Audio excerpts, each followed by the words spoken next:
নমস্কার বন্ধুরা, চলে এলাম আরেকটি ভিডিওর সাথে। তো আমরা আর কি বোনের বাড়ি যাওয়ার উদ্দেশ্যে রওনা দিয়ে দিয়েছিলাম। তো দেখো, আমি আমার বোনের বাড়ি চলেও এসেছি। ভালো লেগেছে তাই বলো, দিদিকে বলে দাও মিমি মামটা খুব ভালো হয়েছে বলো। তখন খেতেই ব্যস্ত, বলো মা। আচ্ছা তুমি তাহলে ওই যে লেস তোমার জন্য ওয়েট করছে। সোনা বাবাটা সারাদিন আমার বাবাটা ভাত খায়নি না, বমি করে ফেলে দিয়েছে। সোনা বাবার শরীরটা ভালো না তো, কি আর একটু খাবা? মিমিকে বলবো আর এক পিস চিকেন দিতে, বলবো মিমি আর এক পিস চিকেন আছে আমার জন্য। মিমি হেভি টেস্টি, বলো হেভি টেস্টি। খাবার বলো আরেকটা চিকেন হবে, আর একটু লাগবে মনে হচ্ছে, ভালো লেগেছে মুখে, একটু ধুয়ে দে। তাহলে কিন্তু এবার কিন্তু আমি চলে যাবো, এবার আমি চলে যাবো। ওরকম কথা না, ঠিক আছে ভালো হবে।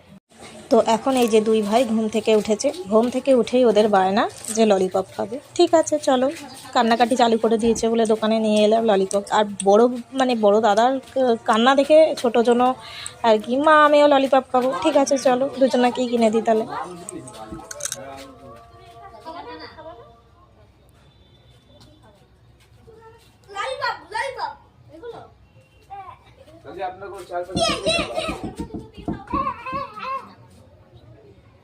আজকেই পর্যন্ত থাকবে 5 টাকা, ঠিক আছে? আর একদিন মনে হচ্ছে আমি চা খেয়ে গেছি, আমার যেটা মনে আছে ওই 5 টাকা আরো পাবো। আর এই যে অনেক দিন পর তিন মূর্তি এক জায়গায় হয়েছি বলে একটু গল্প আড্ডা চলছিল আর কি। আর এইদিকে আমার বোন অনেক কাজবাজ করছিল দেখে আমি একটু ঘরটা ঝাড় দিতে এসেছিলাম। তো ওর তো পছন্দ হলো না, যে না তুই আমাদের বাড়িতে এসেছিস কি ঘর ঝাড় দিতে নাকি। তো আমার হাত থেকে ঝাঁটা কেড়ে নিয়ে অলরেডি ও ঝাড় দিতে শুরু করে দিয়েছে। ঠিক আছে বাবা দে, আমি তোর বাড়িতে এসেছি একদিনের জন্য, কোনো ব্যাপার না। আর এই ভিডিওটি ছিল আসলে সকালের ভিডিও। তো এই যে আমার বোন এখন সমস্ত কাজকর্ম সেরে, আমাকে তো করতেই দিল না, উল্টে আমাকে বকাবকি করছে, কেন তুই করছিস।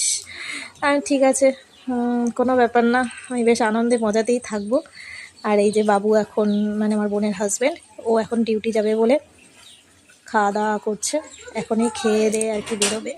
আর আসবে সেই রাত আর কি 11টায়, আস্তে আস্তে 11টা বেজে যায়। তো 11টার সময় এই এখন মানে যখন আর কি ভিডিওটা করা হয়েছিল তখন 11টা বাজে, মানে 12 ঘন্টা পর ও আবার আসবে। তো এই যে সবাই একসাথে বসে সকালে টিফিনটা করে ফেলছিলাম। তো চল।